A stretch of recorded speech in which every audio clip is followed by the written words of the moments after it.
오늘 또 수요예배 드리기 위해서 오신 광주 계림교회 성도님들을 주님의 이름으로 환영합니다. 여러분 오늘 어떤 하루를 보내셨습니까? 하루를 여러분 스스로 평한다면 여러분 참으로 행복했다, 만족스러웠다 그렇게 말씀하고 싶으십니까? 아니면 조금 아쉬웠다 그렇게 말씀드리고 싶으십니까? 만족하기는 쉽지 않은 것 같습니다. 우리는 늘 무언가를 만족하며 살기 원하지만 또 그것을 위해서 열심히 수고하지만 진정으로 오늘 하루 너무너무 잘 살았다 라고 만족하기는 참으로 쉽지 않습니다. 순간은 너무나도 충만한 기분이 들더라도 그것도 잠시뿐 다시 채워지지 않는 갈급함에 허덕이게 됩니다. 제가 자료를 찾아봤는데요, 몇 년 전에 중앙일보에서 전국 대학생 3,000명을 상대로 대학교 만족도 조사를 했다고 합니다. 그래서 그 질문 중에 내용 중에 하나가 이런 내용이었는데요.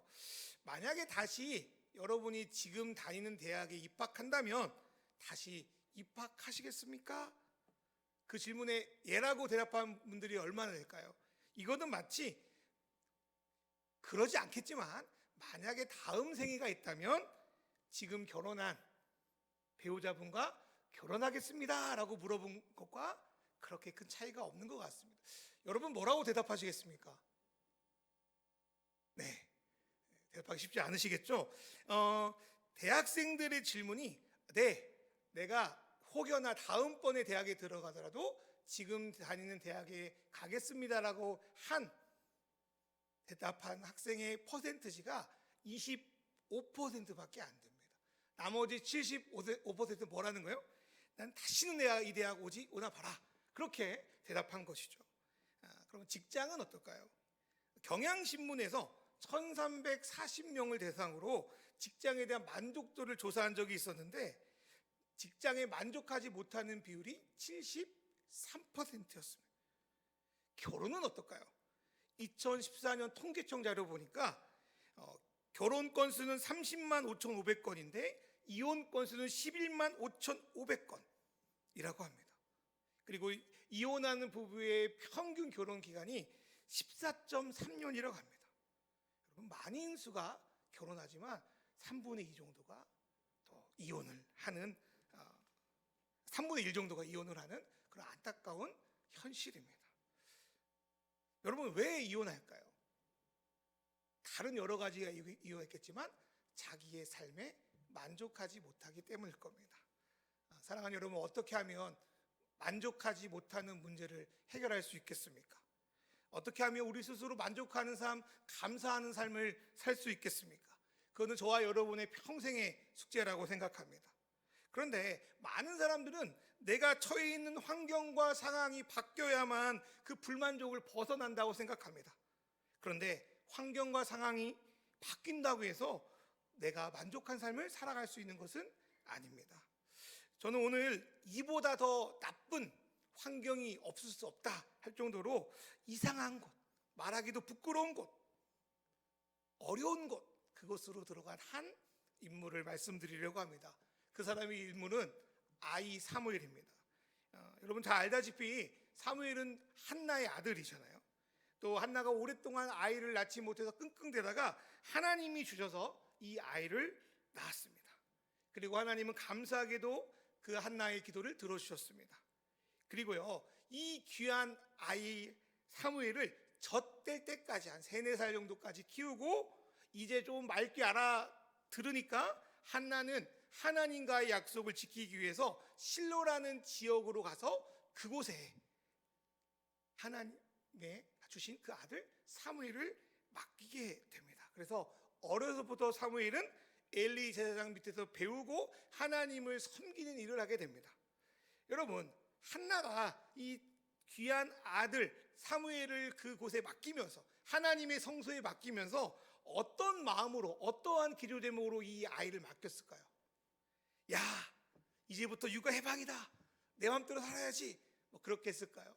요즘에는 저희 와이프도 그럴 수 있겠지만 어린이집을 맡기니까 너무 행복하더라고요. 자유시간도 생기고, 야, 이제 어린이집에서 우리 아기 봐주니까 이제 육아 해방이다. 한 사무엘이 아마 어린이집 보낼 정도의 나이였던 것 같아요. 아마 그런 마음은 아니었을 것 같습니다. 한나가 그 사랑하는 아들을 맡기면서 하나님 앞에서 바랬던 거는, 하나님, 배우는 곳에서 더 잘 배우게 하여 주십시오. 더욱더 성장하게 하여 주십시오. 특별히 믿음의 가정이라면 더욱더 하나님의 사랑으로 올바로 크게 해주십시오. 이런 기대와 바람을 가지고 하나님의 성소, 하나님의 언약궤가 있는 그곳에 사무엘을 맡겼다는 거예요. 그런데요, 막상 뚜껑을 열어보니까 사무엘을 맡긴, 귀하디 귀한 아들을 맡긴 그 제사장 학교가 참담하기 이를 데가 없다는 거예요. 여러분, 사무엘상 3장 1절 우리 화면을 통해서 한번 같이 읽겠습니다. 아니면 성경 같이 시작. 아이 사무엘이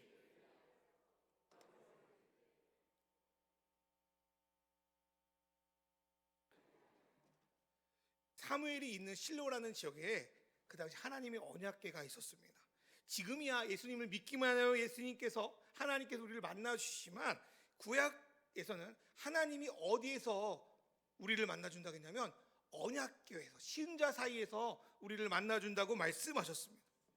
그러면 실로라는 지역은 이스라엘 어느 곳보다도 하나님의 말씀이 가장 많이 있어야 되는 곳입니다. 그런데요, 3장 1절에 뭐라고 말하냐면 사무엘이 엘리 앞에서 여호와를 섬길 그때에 그곳에는 뭐가 희귀했다는 거예요?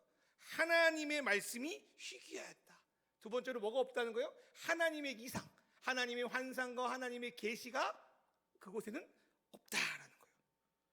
하나님의 임재를 가장 경험해야 될 그곳에서 하나님의 말씀을 듣지 못합니다. 저와 여러분이 사는 이 세대는 어떠합니까? 역사상 가장 지식이 많고 정보가 많고 또 최고의 교육 환경을 가지고 있는 지금 아닙니까? 또 교회는 어떻습니까? 인터넷, TV, 자료, 수많은 좋은 목사님 설교가 넘쳐나고 수많은 자료가 넘쳐나는 게 바로 저와 여러분이 살아가는 이 시대입니다. 이렇게 믿기 좋은 세상인데 사람들은 제대로 예수님을 믿지 못합니다. 학교가 학교답지 않고 직업훈련소 같다고 말합니다.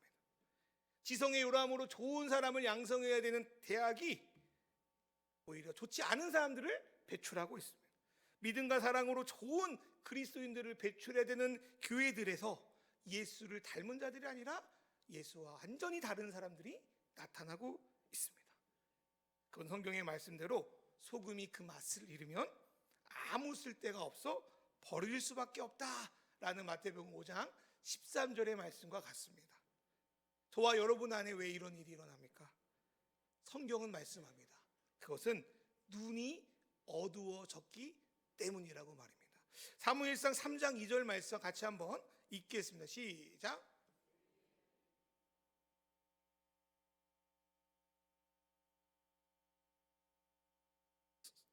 엘리의 눈이 점점 어두워져 잘 보지 못한다라고 말씀하는데요. 이것은 두 가지 의미가 있습니다. 첫 번째 의미는 육신의 눈이 늙어서 어두워져 간다라는 의미를 가지고 있고요. 다른 한 가지는 영적인 눈이 어두워져 가고 있다라는 것을 의미합니다. 엘리라는 사람은 그 당시에 최고의 영적인 지도자였습니다. 근데 그 지도자의 눈이 흐려졌다는 것은 그 밑에서 배우고 영향받는 많은 사람들의 영적인 눈도 흐려지고 있다는 겁니다. 영적인 눈이 흐려졌기 때문에 하나님이 자신에게 말씀하고 계시하여도 보지 못하고 듣지 못한다는 거예요. 하나님의 등불이, 하나님의 영이 여전히 그 엘리와 그 사람들에게 그대로 비추고 있음에도 불구하고 이들은 눈이 어두워서 하나님을 보지 못하고 하나님의 말씀을 듣지 못한다라는 거예요. 사랑하는 여러분, 여러분에게 하나님의 말씀이 희귀해지고 있습니까? 예배를 많이 들어도 은혜 받고 있지 않습니까? 만약에 그렇다면 여러분의 영적인 눈이 어두워져 가고 있다는 겁니다. 그러면 영적으로 어두워져 가는 사람들의 특징에 대해서 세 가지를 가지고 말씀드리겠습니다. 첫 번째 특징은 뭐냐면 하나님을 알지 못하는 자는 영적인 눈이 어두워집니다. 사무엘상 2장 12절 말씀을 보니까 엘리의 아들들은 행실이 나빠서 여호와를 알지 못했다라는 거예요. 여러분, 보통 자녀들은요 부모를 닮습니다. 그러면 자녀를 보면 누구를 알아요? 부모를 압니다. 엘리의 아들들을 통하여 엘리를 알 수 있어요. 그러면 엘리의 아들을 통하여 얼마나 눈이 어두워졌는지를 우리는 이 말씀을 통해서 알 수 있습니다. 엘리의 아들 홈니와 비느하스는 아버지의 뒤를 이어서 제사장의 직분을 담당하고 있었는데, 그런 사람들이 하나님을 알지 못한다라고 하나님이 직접 말씀하십니다. 예를 들어서 몇 대째 모태 신앙이다, 몇 대째 목사 집안이다, 장로 집안이다, 아니면 신학교에 열심히 공부했다. 근데요, 오히려 하나님을 알지 못하는 너무나도 아이러니한 일이 벌어지고 있는 겁니다. 사랑하는 여러분, 우리는 구원을요, 행위가 아니라 믿음으로 받습니다. 믿으십니까? 그러면 우리 안에 믿음을 무엇으로 증명할 수 있습니까? 결국 나의 삶의 행동을 통하여 증명할 수 있습니다. 오늘 말씀이 바로 그겁니다. 하나님을 가장 잘 믿는다고 하는 엘리의 아들들의 행실이 하나님 보시기 너무 나쁜 거예요. 하나님을 무시했어요. 사랑하는 여러분, 하나님을 안다고 하면서 어떻게 이런 일을 벌릴 수 있습니까? 성경은 말합니다. 너희들은 하나님을 안다고 하지만 너희들은 하나님을 모른다는 거예요. 영적으로 어두워져 가는 자의 특징은 하나님을 모릅니다. 두 번째로 영적인 눈이 어두운 자의 특징은 예배를 멸시합니다. 사무엘상 2장 17절 말씀을 우리 같이 한번 읽겠습니다. 2장 10절 시작. 이 소년들의 죄가 여호와 앞에 심히 금은 그들이 여호와의 제사를 멸시함이었다. 엘리의 아들들은 하나님에 대해서 모르니까 하나님이 자기들을 보고 계심을 알까요, 모를까요? 모릅니다. 그래서 하나님께 드리는 그 제사, 그 예배에서 절대 하지 않아야 되는 범죄를 저지릅니다. 본래 성경에서 하나님이 제사장들에게 허락한 고기 부위는요, 가슴 고기와 오른쪽 뒷다리였습니다. 그런데 이들은요, 갈고리를 가져와서 사정없이 걸리는 대로 고기를 가져가 버립니다. 또한 제사를 드릴 때 제사장들은 하나님께 기름 있는 내장과 콩팥들을 다 드리고 나서 그 다음에 다 끝나고 나서 고기를 먹을 수 있었습니다.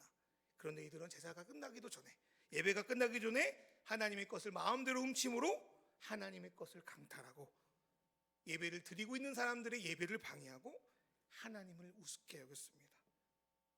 그리고 마지막 세 번째로 사무엘상 2장 22절에 보니까요, 성소에서 일하는 사람들을 겁탈하는 무서운 죄를 저질렀습니다. 이거는 사형에 처할 정도로 무서운 죄였습니다. 레위기 20장 10절 말씀을 보면 누구든지 남의 아내와 간음하는 자, 곧 그 이웃의 아내와 간음하는 자는 그 간부와 음부를 반드시 죽일지니라 라고 말씀합니다. 예수님도 마태복음 18장 6절에서 7절 말씀에 형제를 실속하게 하면 차라리 연자맥돌에 목을 걸고 죽어라 하라고 아주 이 문제를 심각하게 말씀하십니다. 그런데 이들은 하나님을 알고 있다고 하면서 다른 것도 아닌 하나님을 예배하는 곳에서 그러한 일들을 서슴없이 저지릅니다. 사랑하는 여러분, 우리는 때때로 믿음의 형제들 간에 벌어진 수많은 분쟁과 아픔의 소식을 듣습니다. 또 자기들의 뜻이 하나님의 뜻이라고 서로 무섭게 다투기도 합니다. 하나님의 뜻으로 살지 않는다며 서로 그 사람의 오게티를 정죄합니다. 그런데 하나님이 정말 살아계신다는 걸 알면 어떻게 그러한 일을 저지를 수 있겠습니까? 하나님이 살아계신 것을 안다고 하지만 이 사람들 하나님이 살아계신 것을 모릅니다. 그리고 하나님이 얼마나 무서운지도 알지 못합니다. 그리고 하나님을 예배하는 게 얼마나 두렵고 떨리는 것도 모릅니다. 모르니까 그렇게 하는 겁니다. 사랑하는 여러분, 예배를 드리는 게 중요한 게 아니라 예배를 하나님께 거룩하게 제대로 드리시길 주로 축원합니다. 영적인 눈이 어두운 자의 세 번째 특징은 하나님보다 다른 것을 또 소중히 여기는 자들입니다. 여러분, 자기의 아들들의 상태가 그렇게 심각한데도 불구하고요, 엘리는 말로만 조금 뭐라고도 하고 실제로 그 아들의 죄를 제대로 치리하지 않습니다. 옛날 모세 시대 때는요, 어떤 일이 벌어지냐면요, 제사장 아론의 아들 둘, 나답과 아비후가 하나님께 드리는 향불에 다른 걸로 썼다가요, 하나님께서 그들을 그대로 직사시켜버리는, 심판해버리는 아주 엄청난 형벌을 내십니다. 근데 오늘 성경에 나오는 엘리 아들들의 죄는요, 나답과 아비후의 죄보다 더 큽니다. 근데는 그래도 불구하고 엘리는 그 아들들을 벌하지 않습니다. 왜 그럴까요? 하나님보다 누가 더 중요할까요? 그 아들들이 더 중요하기 때문입니다.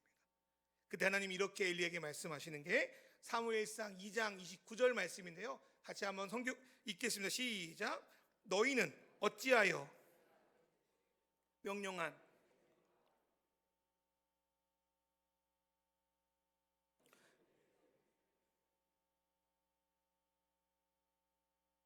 30절 읽겠습니다. 그러므로 이스라엘 하나님 나 여호와가 말하노라. 내가 전에 네 집과 네 조상의 집이 내 앞에 영원히 행하리라 하였으나 이제 나 여호와가 말하노니 결단코 그렇게 하지 아니하리라.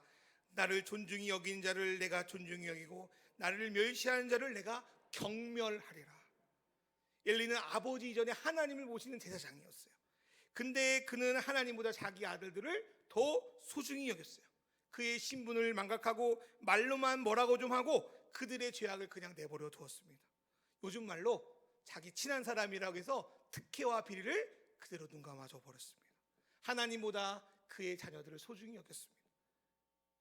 그러므로 결국 엘리나 그의 아들들이나 결국 똑같은 사람들이었다는 거예요.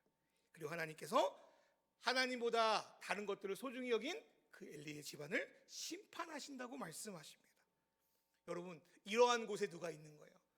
영적으로 어두워져 가는 그 사람들 안에 누가 있습니까? 아이 사무엘이 있습니다. 여러분, 그 사무엘이 무엇을 배울 수 있겠습니까? 하나님을 좀 더 알고자, 하나님께 좀 쓰임 받고자 하나님을 알려주는 학교에 들어갔는데 그곳에는 말씀도 없고 이상도 없습니다. 하나님을 어떻게 섬겨야 되는지 가르쳐주는 사람들이 오히려 악행을 일삼습니다. 말씀을 어기는 건 당연합니다. 그리고 그곳에 가장 높은 엘리는 명백한 죄를 저지르는 그 상황에서도 자기 아들이라고, 자기 친척이라고, 자기 같은 학교라고 그 죄악을 눈 감아주는 그 상황 가운데 무엇을 사무엘이 배울 수 있겠습니까? 오히려 타락하지 않으면 다행일 것입니다. 이 상황을 저와 여러분의 상황에 대입하면 어떻습니까? 수많은 큰 교회들의 어떤 안타까운 것들, 영향력 끼치는 목사님들의 또 안타까운 것들, 내가 존경하는 선배들의 무너지는 모습들을 보면 어떻게 내가 신앙을 지킬지 고민을 할 때가 있습니다. 여러분, 정부를 보십시오. 매년 입시제도 바꿔서 정책 바꿔서 뭘 해보려고 열심히 하지만 점점점 어려워져 가고 악해져 가는 세상이 바로 우리가 사는 세상입니다. 그런데 오늘 말씀에서 하나님은 소망 없는 어둠 속에서 우리에게 소망을 주신 줄 믿습니다. 세상은 칠흑같이 어두워 보여도, 나 말고 제대로 믿는 사람이 없는 것 같이 보여도 사무엘상 3장 3절의 말씀처럼 우리 안에 하나님의 등불은 아직 꺼지지 않았습니다. 우리 사무엘상 3장 3절 말씀 같이 읽겠습니다. 시작. 하나님의 등불은 아직 꺼지지 아니하였으며 사무엘은 하나님의 궤에 있는 여호와의 전안에 두었다니. 사랑하는 여러분, 저와 여러분 안에 있는 하나님의 등불은 꺼지지 않았습니다. 우리의 눈으로 보이지 않는 것 같아도 하나님의 영은, 하나님의 불은, 하나님의 등불이 여전히 우리와 함께 계셔서 우리의 삶을 인도하실 줄 믿습니다. 그리고 그 등불은 지금 누구를 비추고 있습니까? 하나님의 전안에 누워 자고 있는 사무엘을 비추고 있습니다.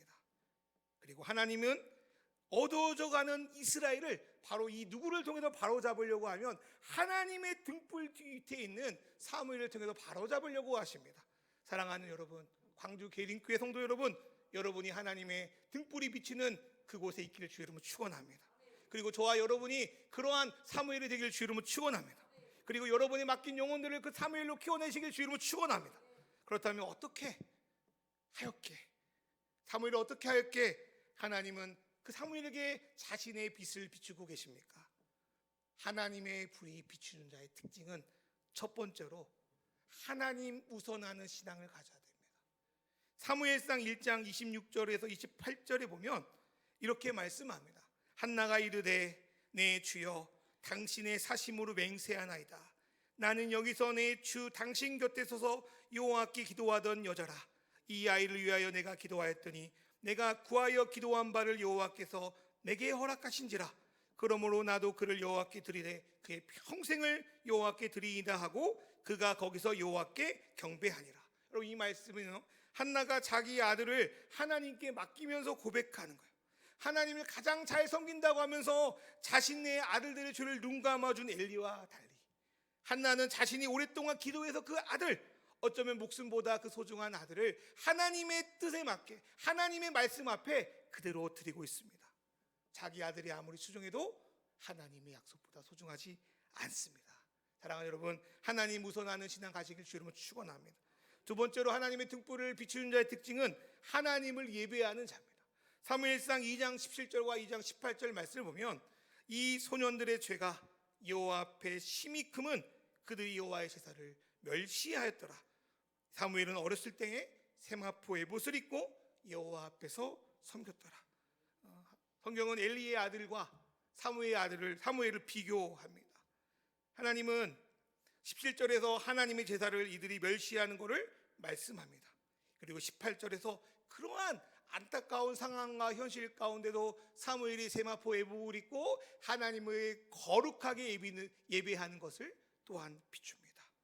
사랑하는 여러분, 하나님의 등불이 비춘 자는 내 상황과 내 환경에 관계없이 하나님을 거룩하게 예배하는 자들인 줄 믿습니다. 어떻게 우리는 하나님을 거룩하게 예배할 수 있습니까? 첫 번째로 그리스도로 옷 입음으로 우리는 하나님을 거룩하게 예배할 수 있습니다. 사랑하는 여러분, 그리스도로 옷 입는다는 게 어떤 의미입니까? 예수 그리스도의 십자가의 보혈을 의지하고 나아가는 줄 믿습니다. 사랑하는 여러분, 우리가 예배할 때마다 예수 그리스도로 힘입고 나아가시길 주의 이름으로 축원합니다. 두 번째로 거룩하게 예배하는 것은 디모데전서 4장 5절에서 나오는 것처럼 말씀과 기도로 거룩해지며, 말씀과 기도는 무엇입니까? 그냥 외우고 그냥 형식적으로 하는 겁니까? 그게 아니라 말씀과 기도는 하나님께 거룩하신 하나님께 나아가는 강력한 수단임을 믿습니다. 말씀을 통해서 하나님을 알고 순종하고 기도를 통해서 하나님을 누리시기를 주의 이름으로 축원합니다. 세 번째로 하나님께 거룩하게 예배하는 것은 나의 모든 삶의 영역을 하나님께 드리는 것. 교회에만 거룩한 척하지 않고 나의 모든 삶 속에서 하나님을 거룩하게 예배할 때 우리는 하나님을 거룩하게 예배할 수 있습니다. 로마서 12장 1절부터 2절 말씀처럼 그러므로 형제들아, 내가 하나님의 모든 자비하심으로 너희를 권하노니 너희 몸을 하나님이 기뻐하시는 거룩한 산제물로 드리라. 이는 너희가 드릴 영적 예배니라. 너희는 이 세대를 본받지 말고 오직 마음을 새롭게 함으로 변화를 받아 하나님의 선하시고 기뻐하시고 온전하신 뜻이 무엇인지 분별하도록 하라.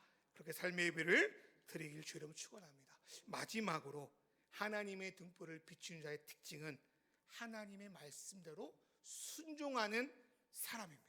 사무엘상 2장 35절 말씀 우리 한번 다 같이 읽겠습니다. 시작.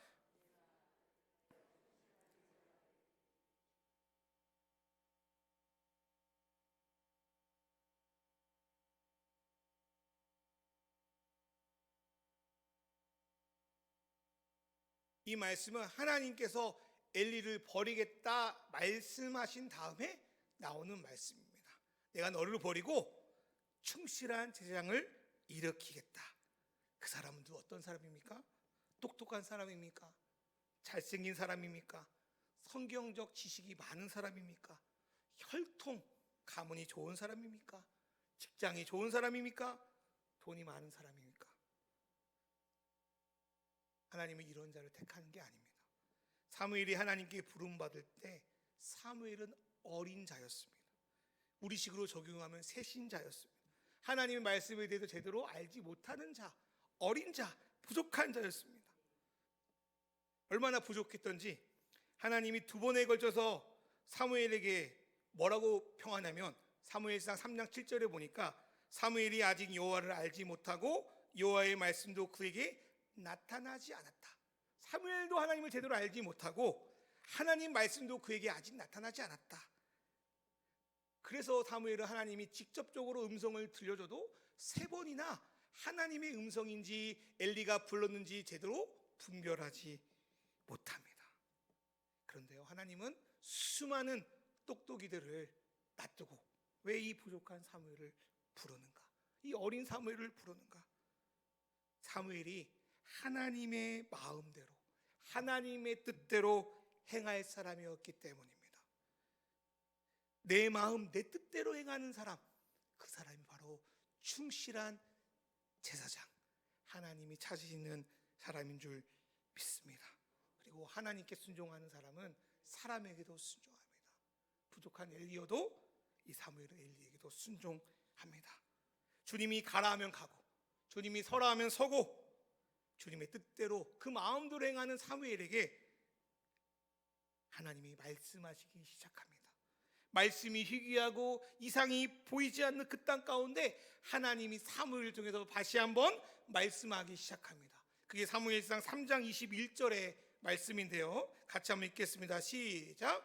여호와께서 실로에서 다시 나타나시되 여호와께서 실로에서 여호와의 말씀으로 사무엘에게 자기를 나타내시니라. 사랑하는 여러분, 하나님께서 하나님의 말씀을 저와 여러분을 통해서 나타내 주시기를 주의 이름으로 축원합니다. 하나님은 저와 여러분이 순종하길 원하십니다. 실력이나 능력은 하나님이 붙들어 주시면 하나님이 능력이 있으시니까 키워주실 줄 믿습니다. 물질 하나님이 줄 줄 믿습니다. 그러나 하나님이 할 수 없는 게 있습니다. 바로 여러분의 인격적인 반응입니다. 하나님은 우리를 인격적으로 대하시기 때문에 로봇처럼 우리를 억지로 말하게 하지 않으십니다. 그래서 순종은 억지가 아니에요. 순종은 하나님을 사랑하고 신뢰하는 사람, 하나님께 나의 삶을 조금이라도 드리고 원하는 그 사람이 많이 드릴 수 있는 게 바로 순종이고, 하나님이 그런 순종하는 자를 책임지신 줄 믿습니다. 여러분, 우리의 문제가 무엇입니까? 우리가 만족하지 못하는 문제가 무엇입니까? 우리의 문제가 해결되냐 해결되지 않냐, 그게 우리의 문제가 아닙니다. 더 중요한 것, 내가 하나님께 순종하고 있는가. 사랑하는 여러분, 지금 우리는 예배를 드리고 있습니다.